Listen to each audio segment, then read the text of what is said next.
Go like ooh, ooh, hey, hey, turn up, ooh, ooh, hey, hey, turn up, ooh, you better turn up, hey, you better turn up, ooh, you better turn up. So here we are in week 3, and it is a good day to be a Chiefs fan. We laid a ass whipping on the Jets here at Arrowhead in week 3, and I think it could have been a lot worse, honestly. I think we could have done a lot better than what we did. Now, I'm not going to stretch it too far because I'm just grateful we got the W, and we got the W by 21 points. I do think, we could have scored a touchdown with Spencer, but it didn't turn out that way. They called it a fumble out of the back of the end zone and a touchback, yada, yada, whatever. And, Andy Reid's always conservative, so I think there were some times where we could have scored a touchdown instead of a field goal, but he was worried about running out the clock, so he just ran it. I don't really like that. To me, sportsmanship is when you make the handshake after the game. You're there to win, man. Play for the end zone, not the 3 points. I hate that. That's what gets teams beat. When there's 8 minutes left in the game and you're up by 10 and you're trying to run it all 3 downs to run out the clock. Forget that, man. Go for the first down. Go for the end zone. Go for the win. unless you're up by 30, 40, 50 points, man, there ain't no point to just run it and run it and run it. Just chill out with that and go for the end zone and go for the win. I do not like the conservative gameplay with 8 minutes or hell even 4 minutes left on the clock for that matter. I don't care if you're up by 10 or if you're up by 17. Go for the end zone, go for the win. The handshake after the game will determine the the sportsmanship of it. We walked away with causing Fitzpatrick to throw 6 interceptions. Now, a lot of people are saying, well, Fitzpatrick is just a crappy quarterback and he just had a bad game. And look, man, whatever way you look at it, we made him look like crap. In no way, shape, or form can you justify 6 interceptions or the 4 or 5 interceptions that Brian Hoyer threw last year, or maybe even 6 in the playoff game. But, whatever. Call it whatever you want. Say Fitzpatrick is crap. I don't care. But he led this team to his 10-6 record last year and missed the playoffs just because Houston won their division. So call it whatever you want, but our defense made him look bad. So that's that. So this was on the first drive of the game. Marcus Peters making his presence known, like always. Fitzpatrick, he wasn't able Getting to us in step field goal into it the way range he right off wanted. the bat. And Marcus Peters just had his eyes on Fitzpatrick the entire time. Carries for 40 yards already. Then our offense took over from there. That's Hill out of the back. Tyreek Hill on a 6-spin move. God, that guy's fast. I love that. And of course here you got Kelsey on the drag route, wide open. Kelsey, he's going to go ahead and take it in. We're going to take a 7-0 lead right here. Touchdown, Kansas City. He's diving for that pylon. That's the taking first the lead touchdown early in the game, getting up early. That's what I like to see. So this is the Jets' next possession. Powell out of the backfield.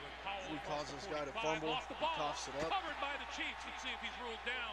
He is not picked it up at about around City. midfield, our own 46, 47 yard line. So good position nonetheless. We get a field goal out of it. Couldn't quite punch it in. There's a couple drop passes. That's got to change. And then the ensuing kickoff. Picked off by this guy fumbles, and Harris takes it back into the end zone. Touchdown. And this is pretty much where the ass-kicking commences right here. They had 8 turnovers combined, and they just started giving us the game. There we go. We're back on offense. Jets got 3. Travis Kelsey again, man. And this guy's a bulldozer. Just pushes this kid out of the way like it's nothing. That guy ended up getting hurt. And then here's the touchdown that got called as a touchback.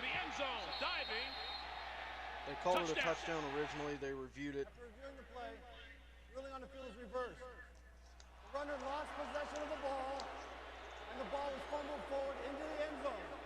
Yeah, the reaction kind of explains that. First and 10 That's, to get to the 20-yard yeah. line. We'll just leave it at that. Fitzpatrick. So End zone, Fitzpatrick tipped, in the red intercepted zone, in the end zone trying to by throw it, Perry. gets picked off. I kind of seen that one coming because the play before he almost threw an interception too. Fitzpatrick steps Right up here. over the middle, and he's got his man, and He that's finds Decker's Eric first Decker catch of the finally. day. We have Decker Brandon Marshall inside and the Eric 30 for a Decker on first siege down. all game. Down to 1, and they get it off. Stepping He forward. throws another throwing, really dumb tipped, interception caught here. in the end zone. Another tip drill. Intercepted. Marcus Peters, another again. another two interception game. And then from here on out, Fitzpatrick throwing Fitzpatrick far side, is just it throwing is. pick city That one left is and right. intercepted by Sorensen. Sorensen gets in on there. I believe this next one's going to be Derek Johnson, and he's gonna That pass intercepted take again. this all the way Derek back. Johnson. Now I'm going to stop it right here. Look at 77 for the Jets right there. Look at this guy. He doesn't have a care in the world. If you watch him, he just walks around and go pick up his helmet. He doesn't even Now care. to the middle, But Derek Johnson takes this thing to all the 10, the to the way 5, back. The touchdown. tight end just didn't want 2 any part minutes of to that. play. Fitzpatrick. Jets trying to get in With the red time. zone again. End zone. Leaping. There's Marshall our rookie intercepted. White. This was a big statement for And that's what early capped it season off, contest man. between these two. Big Great day win, for the dominating Kansas win City Chiefs. over a Jets team that, Great defensive looked performance. promising last year. And, I mean, they look all right this year. They could fold, they could move on and be one of the best teams in the NFL. We don't know yet. That's the glory about, the opening part of the season. You never can tell. But we moved to 2-1. And next week, we are going to Pittsburgh. And if y'all didn't see what happened in Week 3 to Pittsburgh, they got their asses handed to them by Philadelphia, 34-3. They are going to come into this game completely irate. I think they are going to be pissed off beyond all means that, Philadelphia just used the terrible towel to pretty much wipe their helmet off. I mean, that's one of the worst losses in franchise history. So I'm just gonna say it now. It's gonna be a tough game, and it's in the Steel City, and it's on Sunday night. I'll be in Buffalo Wild Wings that night. I don't know. This is gonna be a tough one.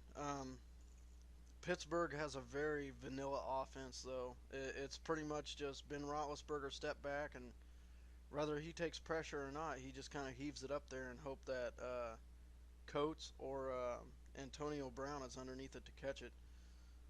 So if we can stop the vertical offense, which obviously we haven't been able to do, Houston tore us up with it, then we'll be all right. But this is going to be a tough game. They said it's going to rain a lot. I don't know, man. Of course, I'm a Chiefs fan, so I'm going to be there for my team, and of course I'm going to take them over Pittsburgh. But this is going to be a tough one, and they're probably still irritated that last year's loss was our turnaround for the season. So, they got beat last year by a 1-5 Chiefs team that ended up turning into a 11-5 Chiefs team, and now we're going to their house this year. It's going to be different. I don't really know what to expect out of it, but we'll see.